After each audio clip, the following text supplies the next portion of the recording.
గెలిచాడంటారు. లేకపోతే కాదు, ఆయన లేని ప్రభావం మా పైన పడదంటున్నాను నేను. డెఫినెట్ గా మేము 92 స్థానాలు గెలిచామంటే మోర్ దాన్ డబుల్ గెలిచాం, గతంలో కానీ డబుల్ గెలిచాం. కనుక ఏంటి ఈ రోజు వాళ్ళకి బయట పోయిన వాళ్ళకి అర్థమైంది ఏంటంటే తెలుగుదేశం పార్టీ ఈ రోజు కాంగ్రెస్ కు ఆల్టర్నేట్ గా ధీటుగా స్పందించగలుగుతుంది. గతంలో 17 సంవత్సరాలు అధికారంలో ఉన్న అనుభవం ఉంది ఈ పార్టీకి, ప్రజలకు సేవ చేసిన కార్యక్రమాలు పార్టీలో ఉన్నాయి.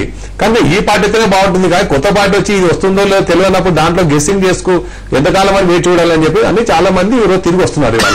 దాంట్లో పరిణామం భాగంగా అతను వస్తున్నప్పుడు మేము చెప్పాం కదా, చంద్రబాబు నాయుడు గారు పెద్ద మనసు చేసుకుని తనని పర్సనల్ ఎన్ని మాట్లాడినా కూడా అవన్నిటిని పక్కకు పెట్టేసేసి ఆయన వస్తున్నప్పుడు మనతో పాటు గతంలో పనిచేసిన మనిషి తిరిగి వస్తున్నప్పుడు ఎందుకు వద్దనాలి అనేది వామతో చేసుకుంటే తప్ప పార్టీకి రాకపోతే నష్టము లేకపోతే పార్టీకి ఎక్కువ అవసరమైన ఆలోచన ఎప్పుడు చేయటం లేదు పార్టీలో. చంద్రశేఖర్ గారు అనే మాట ఏమంటే ఇతర పార్టీలను ఇతర నాయకులను లేకుండా తెలుగుదేశం ఏదో అద్భుతంగా ఉంది అనేటటువంటి భావన మటుకు సరైనది కాదండి. తెలుగుదేశానికి ప్రధాన ప్రతిపక్షంగా ఉన్న మాట నిజం, ప్రజారాజ్యాన్ని తోసిపుచ్చి దీన్ని ప్రజలు తీసుకున్న మాట నిజం. అదే సమయంలో ఎన్ని పార్టీలు కలిసి వచ్చినా, తెలంగాణ వాదం కలిసి వచ్చినా, ఇవన్నీ కలిసి వచ్చినా 100 దాటలేకపోయిన మాట కూడా నిజం. అందువల్ల తెలుగుదేశం కూడా తన బలాన్ని సంఘటితం చేసుకోవాల్సిన అవసరం ఉంది, క్రియాశీలం చేసుకోవాల్సిన అవసరం ఉంది. అవసరం తెలుసు కాబట్టి తెచ్చుకోవాల్సిన అవసరం ఉంది, అందులో సందేహం లేదు. అవసరం లేదు కాదు, ఇంకా దేవేంద్ర గౌడ్ గారు అందరినీ తీసుకోవాలని వాళ్ళు మహానాడులో రామారావు గారి వర్ధంతి రోజు జరిగిన దాంట్లో వాళ్ళు ఒక తీర్మానం దాదాపు అనగర్ గారు ఇంకొక మాట కూడా విన్నాం, సాధ్యమైనంతగా ప్రజారాజ్యాన్ని ఖాళీ చేసి చెప్పారు. ప్రజారాజ్యాన్ని ఖాళీ చేయడం కాదు, అది అవసరం లేదు, అనంతరం ఖాళీ అవుతూనే ఉంది. ఇప్పుడు సమస్య ఏంటంటే వెళ్ళిన వాళ్ళని మళ్ళీ మనం తెచ్చుకోవాలి. అది ఒక పార్టీలోంచి ఒక చారిత్రక పరిస్థితుల్లో నిష్క్రమణ పర్వం ఒకటి జరిగింది. ఒక వరిష్ఠ పాత్రికేయులుగా ఇన్ని సంవత్సరాలుగా తెలుగుదేశం పార్టీని, రాష్ట్ర రాజకీయాల్ని చాలా దగ్గర నుంచి చూస్తున్నటువంటి పరిశీలిస్తున్నటువంటి వారిగా ఏమైనా డీల్ ఉందంటారా? ఒక పరిణామం వస్తుందంటే మీకు పాలిట్ బ్యూరోలో సభ్యత్వం ఒకటి, రెండవది రాబోయేటటువంటి రాజ్యసభ ఎన్నికల్లో మిమ్మల్ని రాజ్యసభ పంపిస్తాము అనేటువంటి హామీ ఇచ్చిన మీదట దేవేందర్ గౌడ్ గారిని రండి మా పార్టీలోకి, మీరు వస్తేనే గానీ మేము మళ్ళీ ఇక్కడ కన్సాలిడేట్ కాలేము అనేటువంటి దాంతో ఒక చిన్న డీల్ కూడా జరిగింది అనేటువంటి మాటలు వినపడుతున్నాయి. మీకు అనిపిస్తుంది? ఇప్పుడు డీల్ అంటే అంత ప్రముఖులు పార్టీలోకి వచ్చిన తర్వాత ఏమీ జరగకుండా ఉండదు కదా. కాబట్టి సముచితంగా వ్యవహరించడం, సముచితం అన్నప్పుడు ఏ విషయంలో సముచితం, స్థానాల విషయంలో సముచితం.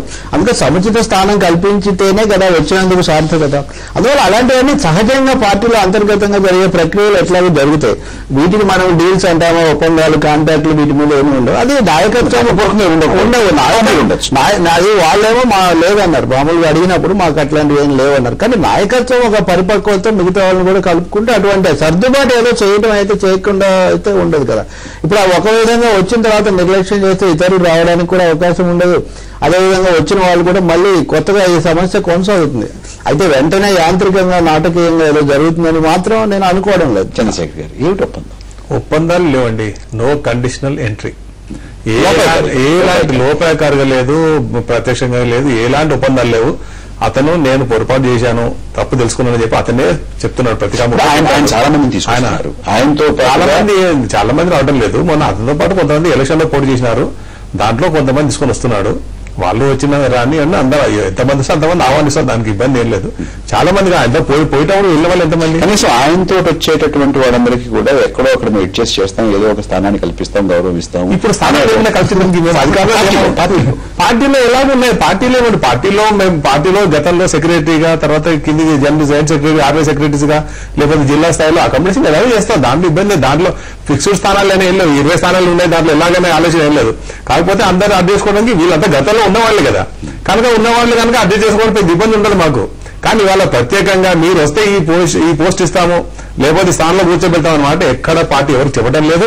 వచ్చిన వాళ్ళు మాత్రం సాధారణంగా ఆహ్వానిస్తుంది అంతే. పార్టీలో అంతర్గతంగా ఈ రాక పట్ల నిరసన వ్యక్తం చేస్తున్నారు. ఒకటి మనం ఇందాక మాట్లాడుకున్నాం శ్రీనివాస్ యాదవ్ గారు, అది కాకుండా అరవింద్ కుమార్ గౌడ్ అన్నారు, మిగతా వాళ్ళు కూడా చాలా మంది చెప్పారు అసలు ఎవరు రావడానికి, మా వెనకాల నుంచి అవ్వాలి, మేము సీనియర్లు అయ్యాం, ఆయన ఇప్పటి నుంచే స్టార్ట్ అవ్వాలి అనేటువంటి మాట్లాడుతున్నారే. వారిని ఎలా బుజ్జగిస్తారు, వారిని ఎలా దారికి తెచ్చుకుంటారు? అంటే ఒకటి ఉందండి, పార్టీలో అనేది పదవుల్లో ఇచ్చేటప్పుడు సీనియారిటీ జూనియారిటీ అనేది ఉండదు. ఇక్కడ పార్టీలు ఎందుకంటే ప్రాంతాలు ఉంటాయి, కులాలు ఉంటాయి, మతాలు ఉంటాయి, ఇవన్నీ దృష్టిలో పెట్టుకుని ఎవరన్నా పొజిషన్ ఇచ్చేది ఎప్పుడు చూస్తుంటారు దానిలోదే.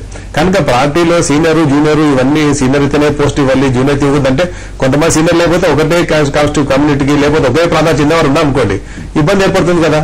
కనుక ఇవన్నీ పార్టీలో పోస్ట్ ఇచ్చేటప్పుడు సీనియర్ జూనియర్ కాకుండా ఎవరు ఏ పని బాగా చేయగలుగుతారు, ఎవరు ఏ పని బాధ్యతలు ఒకటి ఉంది అనుకోండి. ఇప్పుడు సపోజ్ టోటల్ పార్టీ ఒకటి ఉంటుంది, తర్వాత అనుబంధ సంఘాలు ఉంటాయి, అనుబంధ సంఘాల్లో టీఎన్టీసీ కానీ మిగతా బీసీ వర్గం కానీ రకరకాలు ఉంటాయి. దాంట్లో ఎక్కడెక్కడ స్థానాలు కల్పించాలి కల్పిస్తాం తప్ప లేకపోతే అనుబంధ సంఘాలు ఉన్న సభ్యునికి ఒక గౌరవం, మెయిన్ పార్టీలో ఉన్న ఒక గౌరవం అనేది ఎక్కడ ఉండదు. పార్టీలో అందరికీ సమాన గౌరవం ఉంటుంది, అందరినీ ఈక్వల్ గా ట్రీట్ చేస్తారు. సీనియర్ జూనియర్ అని చెప్పి కిందికి పెట్టేసేసి ఒకరి పైన భుజాలు పెట్టుకొని చేసే ప్రయత్నం ఎక్కడ ఉండదు. కనుక ఎలాంటి అనుమానం ఎవరికి అక్కర్లేదు. ఎస్, అరవింద్ కుమార్ గౌడ్ గారు ఆయనకు అనుమానం ఉండొచ్చు, ఎందుకంటే అతను సొంత బంధువు, అతను బయటకు పోయినప్పుడు ఇది గట్టి నిలబడ్డాడు, అతని గురించి వ్యతిరేకంగా గట్టిగా మాట్లాడు, తప్పు చేస్తున్నావు అని గట్టి చెప్పాడు. కనుక ఆయన కొంత భయం ఉండొచ్చు, ఎందుకంటే నేను గతంలో గట్టిగా పోరాడాను పార్టీ కొరకు ఇతనితోనే, ఈ రోజు నన్ను ఏమైనా ఇబ్బంది పెడతానో అతని అనుమానం ఉండొచ్చు. కానీ అలాంటి అనుమానం అక్కర్లేదు అతనికి. పార్టీ తప్పకుండా అరవింద్ కుమార్ గౌడ్ కూడా ఏ స్థానం ఇవ్వాలో ఆ స్థానం తప్పకుండా ఇస్తుంది.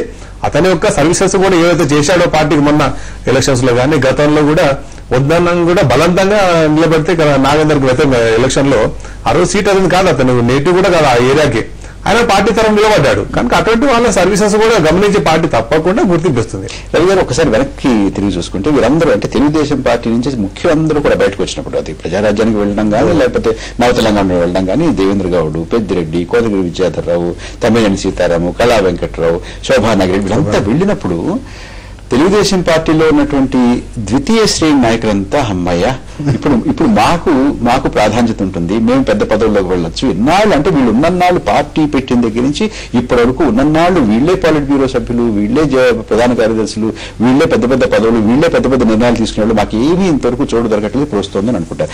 మళ్ళీ వీళ్ళందరూ కూడా వెనక్కి వస్తారు. ఏమవుతుంది? ఇదంతా ఒక మథనం జరుగుతూ ఉంటుందండి. అంతర్గత ప్రజాస్వామ్యంలోనండి, లేకపోతే బాధ్యతల పంపిణీలోనండి, కింది వాళ్ళు పైకి రావాలని, కొత్త వాళ్ళు అది ఎలాగో జరుగుతుంటుంది. కొత్త నీరు రావడం, పాత నీరు పోవడం అది జరుగుతుంది. అదే సమయంలో పార్టీలకు పాత నీరు వెళ్ళి మళ్ళీ పాత నీరు అదే అంటే సమస్య ఏంటంటే మూల స్తంభాలు లాగా ఉండేవాళ్ళు కొంతమంది ఉంటారు. అదే ఇది కృత్రిమంగా జరిగినటువంటి పరిణామాలు. దేవేందర్ గారు ద్వితీయ శ్రేణిలో ఉన్నాడు, హోం మంత్రిగా ఉన్నారు, అనేక సమస్యలు ఉన్నాయి. అందువల్ల పాత నీరు మధ్యలో ఏదో వేరే సైడ్ అట్లా తిరిగి మళ్ళీ రావడంగా మనం దీన్ని భావించవచ్చు. దీంట్లో ఒకటి రెండు విషయాలు మనం స్థూలంగా అది మనం తెలుసు అర్థం చేసుకోగలిగింది ఏంటంటే చాలా సంయమనం ఉన్నవారు అది ఇదని దేవేంద్ర గౌడ్ గారి పట్ల ఉన్న భావనకు ఆయన వ్యవహరించిన తొందరపాటు ధోరణికి ఏమీ పొంతన లేదు. దాన్ని ఆయనే కాదు ఇతర రాజకీయ నాయకులు కూడా అర్థం చేసుకోవచ్చు. ఇప్పుడు ఉద్యోగ సంబంధమైనటువంటి తెలంగాణ అంశం ఇంకోటి ఉంది కాబట్టి దీని మీద క్షణాల మీద ఒక రాజకీయ భవిష్యత్తు నిర్మించుకోవచ్చు అనేటటువంటి భావన సరైనది కాదు అనేది ఒకటి స్పష్టమవుతుంది. రెండవది తెలుగుదేశం పార్టీ కూడా ఆయన లేవనెత్తిన ప్రధాన సమస్య మీద ఆయన ఉన్నప్పుడు స్పందించకుండా ఆయన పోయిన 4 రోజులకు మళ్ళీ దాని మీద తీర్మానం చేయడం ద్వారా పారదర్శకంగా వ్యవహరించలేదు అన్నటువంటి ఒక విమర్శ పార్టీ కూడా మూట కట్టుకున్నటువంటి పరిస్థితి కూడా ఇక్కడ ఉంది. దాన్ని కూడా మనం చూడాల్సి ఉంటుంది. మొన్న ఎన్నికల్లో చంద్రశేఖర్ గారు చాలా ధీమాగా చెప్తున్నారు టీఆర్ఎస్ కలిసి రావడం అనేక కారణాల వల్ల తెలంగాణలో స్థానాలు ఎక్కువగా వచ్చినాయి. టీఆర్ఎస్ కూడా దెబ్బతినిపోయిండొచ్చు కూడా. అంటే ఏది ఎవరికి ఎంత ఉపయోగపడింది, ఏది ఎవరికి నష్టం చేసింది మనం గణిత శాస్త్రంలో లాగా రాజకీయ శాస్త్రంలో మనం చెప్పలేం. ఇవన్నీ అయిన తర్వాత చూసుకున్నప్పుడు ఏదో హడావుడి నిర్ణయాలు, అంచనాలు, ఆకాశానికి నిత్యం లేయడం అనేది రాజకీయాల్లో జరగదు. ప్రజలతోనే మనోభావాలతో, ఉద్యమాలతో, వాస్తవాలతోనే మనం నడవాల్సి ఉంటుంది. అదే మనం బహుశా మళ్ళీ రాష్ట్ర రాజకీయాలు కాంగ్రెస్ టీడీపీ మధ్య తిరిగేటటువంటి అవకాశాలు నెమ్మదిగా వస్తున్నాయి. చిన్న చిన్న పార్టీలు బహుశా ఇక మరింత బలహీనపరచేమో రాష్ట్రాలు. ఈ 55 ఏళ్ళు 60 ఏళ్ళు ఆంధ్రప్రదేశ్ ఏర్పడ్డాక మనం చూస్తే కాంగ్రెస్, కమ్యూనిస్ట్ పార్టీలు, బీజేపీ లేదా జనసంఘం, మజ్లిస్ పార్టీ, రామారావు గారు ఏర్పాటు చేసిన తర్వాత తెలుగుదేశం పార్టీ, ఇవి రాజకీయ రంగం మీద ప్రధానంగా ఉన్నాయి. మిగిలిన అనేక పార్టీలు రావడం పోవడం, కృషికారుల పార్టీ, పిఎస్పీ, అది ఇది జనతా పార్టీ ఉంది, లోక్దళ్ అయింది, జనతాదళ్ అయింది, అవన్నీ ఏమయ్యాయి. అందువల్ల ఈ రాష్ట్ర రాజకీయాల్లో ప్రధాన ప్రాంతీయ పార్టీగా, ప్రధాన ప్రత్యర్థిగా తెలుగుదేశం ఉంటుంది. జాతీయ నేపథ్యంలో దీని ప్రభావం ఇట్లాగే. రవి గారు ఒక చిన్న విరామం తీసుకున్నారు. ఇప్పుడు విరామం తర్వాత బ్యాంకు సమ్మె గురించి మనం మాట్లాడుకుందాం.